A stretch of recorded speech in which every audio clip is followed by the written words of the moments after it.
Stop scrolling for just a second and look around. Are you living your life? Or are you collecting content for your life? Everything's getting filmed, recorded, or documented. Every goal you hit, every challenge you overcome, every weekend trip, it all gets slotted into the narrative. You're trying to be the main character in a story everyone else is watching. But here's the quiet truth. The lens is hot, the pressure is constant, and the camera never turns off. This isn't just about posting pictures. It's a profound, exhausting psychological trap. We've confused living authentically with performing optimally. The moment you start seeing your own life as a story for external consumption, you lose yourself. You stop making decisions based on what makes you genuinely happy and start making them based on what makes a better plotline. And the terrifying realization is this. When you are the main character, you can never just be the supporting cast in your own life. This emotional burden is the source of our generation's unique, crippling burnout. The trap of the script. The main character syndrome starts with anxiety of the script. Think about it. We grew up watching movies and scrolling through feeds that showed a predictable path. You study hard, you land the cool job, you travel, you find your person. Everyone else seems to have the director's notes, but you're improvising. When the real world hits and the script disappears, when the career path isn't linear, when the friend groups scatter, we look to social media for reassurance. We see everyone else's highlight reel and think they have the script. I must be the one who's falling behind. So we overcorrect. We force the main character role to fill that void. We don't just go to the gym, we film the workout. We don't just read a book, we post about the insight we got. We believe that if we can just perform the character successfully, the actual identity, the confidence, the certainty will eventually catch up.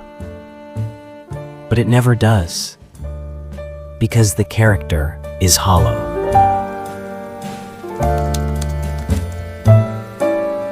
The true cost of being the main character isn't time, and that's why you're so tired. You're exhausted from auditioning. The main character requires drama. It needs highs and lows. It needs to be interesting.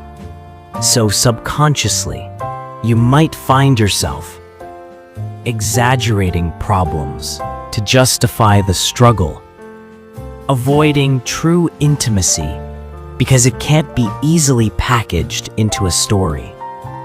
Suffering burnout, not from the job itself, but from the constant psychological need to appear like you're managing the job perfectly.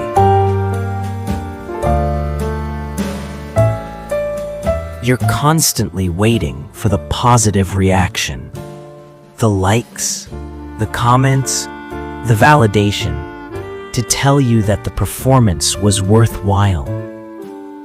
If the external applause stops, the foundation of your self-worth crumbles.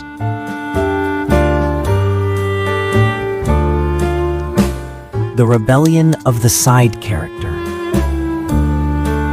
How do you escape the exhaustion?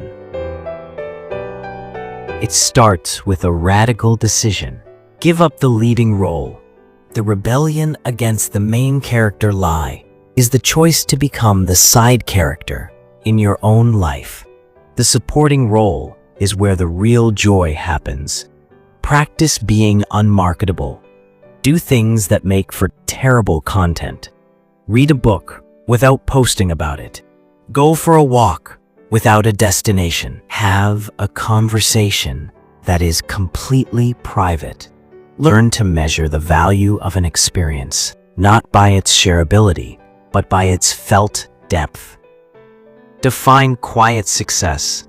Instead of focusing on goals that look good to others, prestige, title, following count, define success by metrics only you can feel: peace, presence, stability, and emotional honesty. Tolerate boredom. The main character is terrified of silence. The side character welcomes it. Boredom is where you stop performing for others and finally start listening to yourself. It's where your real, unedited identity can finally come out of hiding. The truth is, the audience for your life isn't the millions online. It's you. And the moment you stop performing for the crowds, you finally get to enjoy the beautiful, messy, and wonderfully quiet story you've been living all along. You deserve to be well, not just to look well.